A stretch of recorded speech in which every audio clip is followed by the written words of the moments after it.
Olá, eu sou Maria Delboni, professora de língua inglesa e de língua portuguesa, aposentada no estado de Minas Gerais como professora de língua inglesa. Desde então eu venho sendo escritora apenas. As palavras não me deixaram, eu estou aí com elas o tempo todo. E eu fiz uma trilogia que é Nas Asas do Tempo, começando com falando dos preconceitos que as mulheres sofriam nos anos, nós mulheres sofremos nos anos 60, que a sociedade cerceava a mulher nos seus direitos, e depois nos anos 80, com a mesma personagem, porque é uma trilogia, com a mesma personagem Sabrina nos anos 60 e 70, nos anos 80, 90, onde a Sabrina faz os seus arranjos de vida. São os arranjos de amigos, arranjos de negócio, até chegar num arranjo maior, que é o arranjo do casamento. Nesse livro, a Sabrina está procurando ainda o seu lugar no espaço. Ela casa, ela é atrevida, tem um filho, uma produção independente, e ela vai continuar tentando achar esse espaço que ela acha que ela tem direito e que ela precisa. E depois eu chego no Tempo de Liberdade, que é o último livro, onde a minha personagem é a mesma, a Sabrina é sexagenária e está com os mesmos problemas, porque ela tem um pé no passado e um pé no presente. Ela está nos anos 2000, com todas as liberdades dos anos 2000, mas ainda com aqueles preconceitos arraigados, né, que ela traz dos anos 60. Bom, mas eu quero falar dos anos Nas Asas do Tempo. Nas Asas do Tempo é um livro que eu passei para o espanhol, em Las Alas del Tiempo, e o espanhol não é o caso de vocês, não é o que vocês querem, nós vamos falar hoje precisamente de On the Wings of the Time, que é o nosso livrinho de inglês, e que eu quero mostrar para vocês como trabalhar com esse livrinho na sala de aula. Esse livrinho, como eu já disse, o assunto, vocês já sabem, são os preconceitos em cima das mulheres, em especial, começando nos anos 60, aqueles preconceitos de problema de virgindade, problema de casamento entre famílias, né? Então, o livro ele tem um vocabulário fácil, bem tranquilo, bem fácil de ser usado na sala de aula. Eu gostaria que vocês começassem, por exemplo, quando fosse trabalhar, até começasse com um texto fácil, com um dos textos mais fáceis. Quando eu digo mais fácil, falo em termos de tamanho, porque de comprimento, de quantas páginas, porque na verdade a linguagem é uma só. A linguagem é simples, é clara, é concisa e encontradiça em qualquer vocabulário, em qualquer dicionário. Bom, como trabalhar esse livro? Esse livro a gente vai trabalhar da seguinte maneira, esse texto a gente vai trabalhar da seguinte maneira. Começando primeiro que as pessoas façam uma leitura que seria um escaneamento, né? Essa leitura que a gente vai fazer como se a gente já soubesse o inglês, se a gente vai fazer, vai lendo tudo e vai tentando captar a mensagem. Então você começa, there are no escape from choices, that are present in the daily acts. Aí você fala assim, mas não entendi nada. Vai continuando até chegar ao final. Quando você chega no final, você veja se você tem uma ideia do que é esse assunto, do que é que trata esse texto, do que é que fala esse texto. Feita essa primeira leitura, a gente volta para fazer uma leitura mais detalhada, com mais calma, com um lápis na mão e grafando as palavras que eu acho que parecem com as nossas palavras portuguesas, que são o que nós chamamos de palavras cognatas. O que são as palavras cognatas? São aquelas palavras que vieram do latim e que, em geral, têm o mesmo significado, porque às vezes não tem, são os false friends, né, que às vezes parecem, mas não são.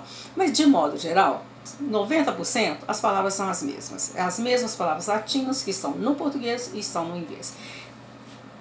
Quando não é a palavra na íntegra, é uma palavra que parece, é uma palavra que tem o mesmo cognato, quer dizer, que tem a raiz da palavra a mesma. Por exemplo, na palavra escape, que começa aqui, there is no escape. Escape parece com escapar, e é escapar mesmo, então não tem escapatória, não tem escape. From choices não está parecendo com escolha, mas parece com chance. Mas pode ser, não tem chance, não tem escolha, não tem chance. They are present in the daily acts. Presente, tranquilo.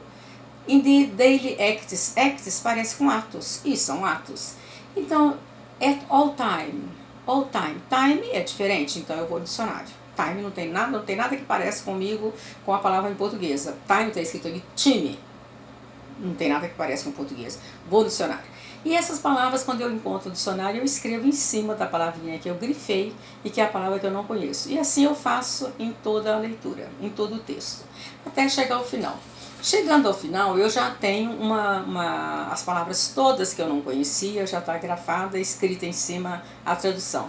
Aí eu volto à minha terceira leitura.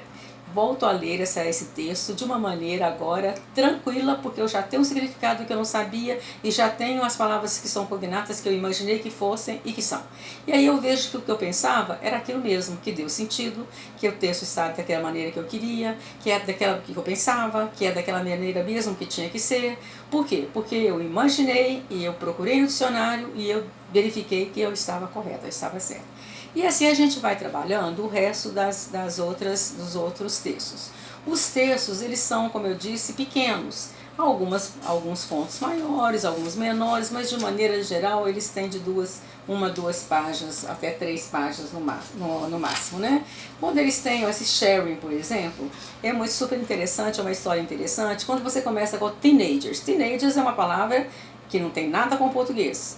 Nada, não parece nada, não é cognato. Mas é uma palavra que você já ouviu muito na televisão, você já ouviu muito em propaganda de calças jeans, então você já conhece. E isso vai acontecendo com muitas palavras que você pensa que não conhece, mas você conhece, porque você já ouviu aquelas palavras na televisão, você já ouviu num videogame, ou você já ouviu em algumas histórias, quando você não tem aquelas palavrinhas que são as cognatas. Então você vai trabalhar o sharing da mesma maneira que você trabalhou o if e assim por diante, and so on and so forth. E vamos para frente. Bom, chegando ao final do livrinho, o que é que você pode fazer com esse livrinho, então, depois de feitas essas leituras? A gente pode fazer seminários, a gente pode conferir com as outras alunas, as nossas. Se a gente está trabalhando com os alunos, a gente vai trabalhar com eles um seminário também de falso e verdadeiro, um seminário de uma turma escuta e a outra verbaliza, né? Que a gente põe em círculo, os meninos, e uma turma de verbalização, uma outra turma de audição, uma que fala e a outra que escuta, e a gente troca depois. A gente pode também trabalhar temas que a gente coloca no quadro, os temas, por exemplo, sobre a virgindade, sobre o casamento entre famílias, sobre a autoridade masculina, sobre a autoridade paterna, sobre a escolha da profissão. Então a gente pode colocar diversos temas no quadro e trabalhar aqueles temas com os alunos. E além de trabalhar a própria história, trabalhar o desenrolar da história, que isso pode ser feito, cada aluno, por exemplo, pode apresentar, um grupinho de aluno pode apresentar um texto e trabalhar em cima daquele texto. Então, há diversas formas de ser trabalhado esse livrinho na sala de aula. O que eu acho interessante é que ele tem temas que são interessantes de abordagem, porque são temas do dia a dia. A gente fala dos preconceitos que a mulher sofria nos anos 60, nos anos 70, nos anos 80, mas isso, gente, isso é até hoje. As mulheres continuam sofrendo os mesmos preconceitos, as mesmas situações, são os bullying, é o machismo, é a prepotência, são os preconceitos, tudo está aí presente nos nossos dias, né? A gente não fugiu disso, não tem jeito. Por isso que eu disse que a minha Sabrina, que chegou aqui nos meus anos 2000, que está no tempo de liberdade, ela não está no tempo de liberdade coisa nenhuma, porque ela está presa no passado. Os valores que ela trouxe, ela não consegue fugir deles. E é o que acontece com a gente traz arraigado os valores que a gente aprendidos dentro de casa, na nossa família, com os pais e mães, e na pequena sociedade, que é a grande família que a gente mora, e a outra maior, a família maior, que é a sociedade, que é o local onde a gente mora, né? A cidade, o país, o estado, o país, etc. Então, qualquer dúvida que você tenha, pode me perguntar. O meu e-mail estará com vocês aí, eu vou passar o e-mail e vocês podem me perguntar e eu estou à disposição para esclarecimento e para ajuda, tá certo? Espero que eu tenha feito uma boa propaganda, que vocês gostem do meu livro. O meu telefone 31 98793 1512. Este é de Belo Horizonte, eu tenho um do Espírito Santo, 27 999 93 5112. E mais um fixo em Guarapari também, 3362 5112. E mais o meu e-mail, mdemariadelboni@hotmail.com. Muito obrigada pela atenção e que vocês, ao adquirir o livro, gostem e façam bom uso dele. Muito obrigada. Boa tarde.